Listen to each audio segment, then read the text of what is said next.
ঘরে থাকা আটা দিয়ে আজকে আমি আপনাদের মাঝে খুবই সুস্বাদু একটি পিঠা রেসিপি শেয়ার করে দেখাবো, যেটা খেতে লাগবে অসম্ভব মজার আর কোনো ঝামেলা ছাড়াই ঝটপট তৈরি করে নেওয়া যায়। একটা খেলে পেটও ভরবে না, আবার মনও ভরবে না। তো চলুন দেখে নেওয়া যাক এমন একটি মজার রেসিপি।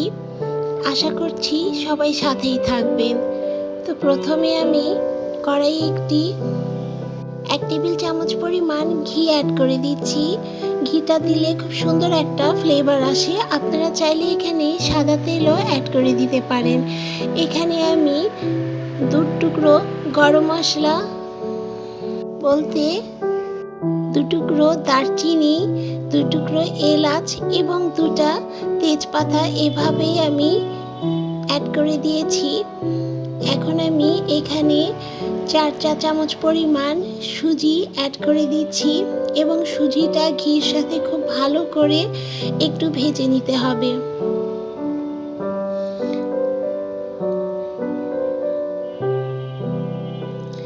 এখন আমি এখানে প্রায় 2 কাপ পরিমাণ দুধ অ্যাড করে দিচ্ছি। দুধটাকে কিন্তু একটু ঘন করে তারপরে এখানে আমি অ্যাড করে দিয়েছি। দুধটা দিয়ে কিন্তু বন্ধুরা অনবরত নাড়তে হবে, তা না হলে কিন্তু দলা পেকে যাওয়ার সম্ভাবনা থাকবে।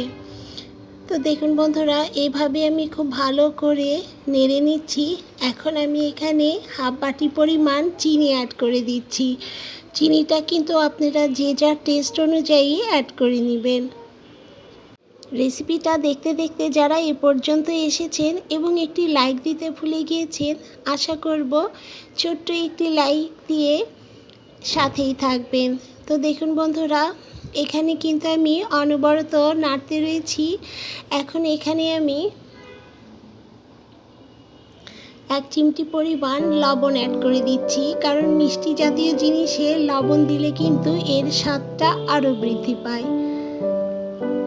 এখানে এবার আমি 2 টেবিল চামচ পরিমাণ গুঁড়ো দুধ অ্যাড করে দিচ্ছি। গুঁড়ো দুধের একটা ফ্লেভার আছে, যেটা খুব সুন্দর একটা ক্রিমি টেক্সচার আনে। তো গুঁড়ো দুধটাকে দিয়ে খুব ভালো করে এবার মিশিয়ে নিচ্ছি।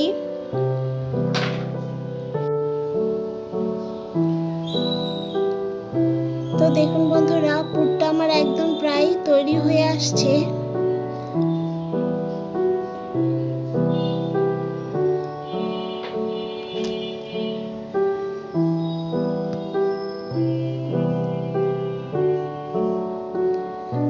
এখন আমি এখানে 1 টেবিল চামচ পরিমাণ ঘি অ্যাড করে দিচ্ছি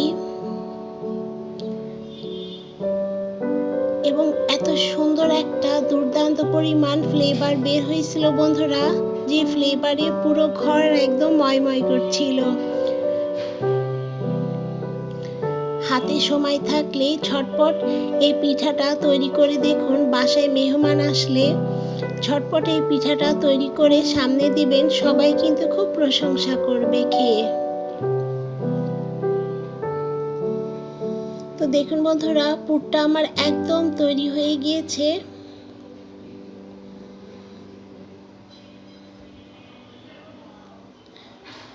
এখন আমি পুরটাকে নামিয়ে রেখে দিচ্ছি। এখন আমি চুলায় একটি কড়াই বসিয়ে 2 বাটি পরিমাণ পানি অ্যাড করে দিচ্ছি।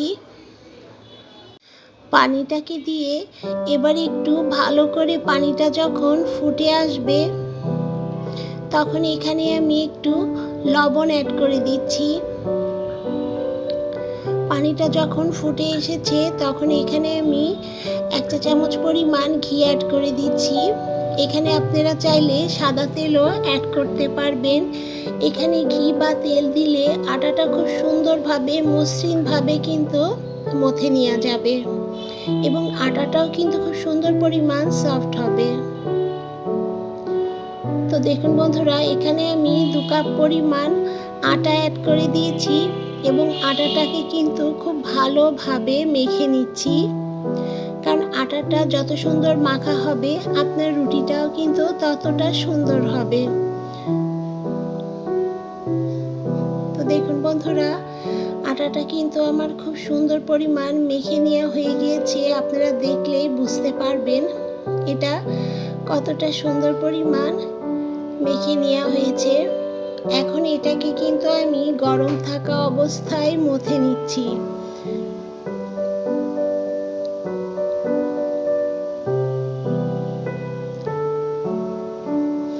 আমার চ্যানেলে যারা নতুন বন্ধুরা তারা কিন্তু অবশ্যই সাবস্ক্রাইব করে পাশের বেল আইকনটি প্রেস করতে একদম ভুলবেন না, এরকম মজার মজার রেসিপি পেতে।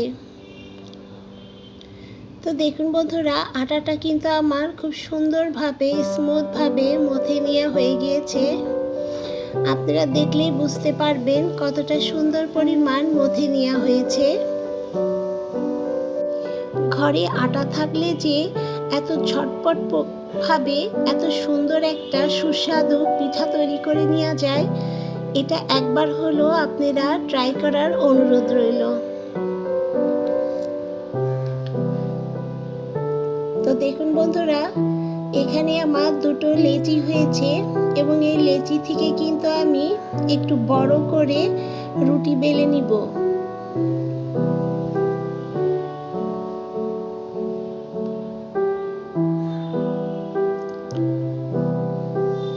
রুটিটা কিন্তু খুব পাতলাও হবে না, আবার খুব মোটাও হবে না। রেসিপিটা ভালো লাগলে শেয়ার করে সবাইকে দেখার সুযোগ করে দিবেন। তো দেখুন বন্ধুরা, এইভাবে আমি একটু বড় করে রুটিটাকে বেলে নিয়েছি এবং দেখে বুঝতে পারছেন না মোটা হয়েছে না খুব বেশি পাতলা আছে। এখন আমি যে পুরটাকে রেডি করেছিলাম সেটাকে এখানে আমি দিয়ে দিচ্ছি। কোনো প্রকারের মোল ছাড়া, কোনো প্রকারের ঝামেলা ছাড়া এত দ্রুত এবং এত সহজভাবে আজকে আমি আপনাদের পিঠা তৈরি করে দেখাচ্ছি। একটু ভালোভাবে খেয়াল করুন। এই পুরটাকে আমি জাস্ট এইভাবে লম্বা করে নিয়েছি এবং জাস্ট এইভাবেই আমি মুড়িয়ে দিচ্ছি। এইভাবে আমি চেপে চেপে শেপ করে নিচ্ছি এবং একটি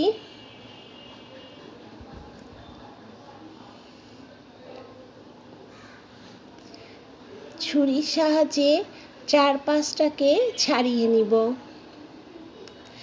এত সহজভাবে যে এত দ্রুত পিঠা তৈরি করা যায়, একবার হলো তৈরি না করলে কিন্তু বুঝতে পারবেন না এবং খেতে কিন্তু অসম্ভব মজার।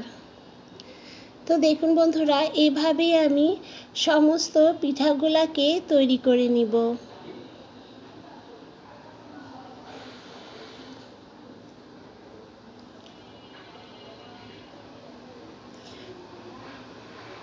যারা পিঠা খেতে পছন্দ করেন, আশা করব আজকের এই রেসিপিটা খুবই ভালো লাগবে।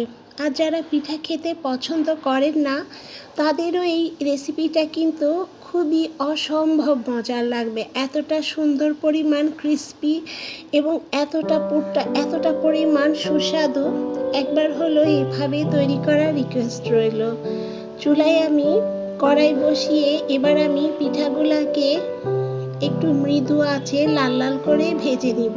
চুলার আঁচটা কিন্তু একটু মৃদু রাখতে হবে, তা না হলে কিন্তু দ্রুত কালার চলে আসবে আর ভিতরে কিন্তু একটু কাঁচা কাঁচা থাকবে। তো দেখুন বন্ধুরা, এভাবে আমি চুলার আঁচটাকে মৃদু রেখে একটু লাল লাল করে সময় নিয়ে ভেজে নিচ্ছি।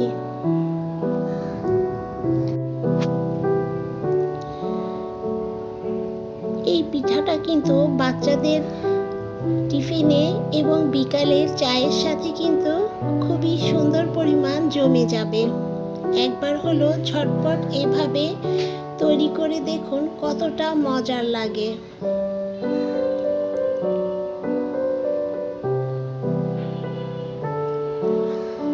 তো দেখুন বন্ধুরা, এভাবে আমি লাল লাল করে পিঠাগুলাকে ভেজে নিচ্ছি। তো দেখুন বন্ধুরা, আমি একটি প্লেটে ঢেলে দেখাচ্ছি কতটা সুন্দর পরিমাণ ভিতরের পুরটা হয়েছে এবং এতটা সুন্দর খেতে, উপরের লেয়ারটা ক্রিস্পি এবং ভিতরের পুরটা এত মজার যে কি বলবো। তো অবশ্যই সবার প্রতি অনুরোধ রইল একবার হলো ট্রাই করে দেখার।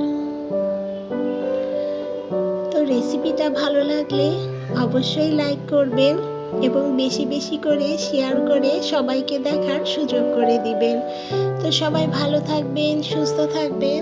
আজকের মতো এই পর্যায়ে আল্লাহ হাফেজ।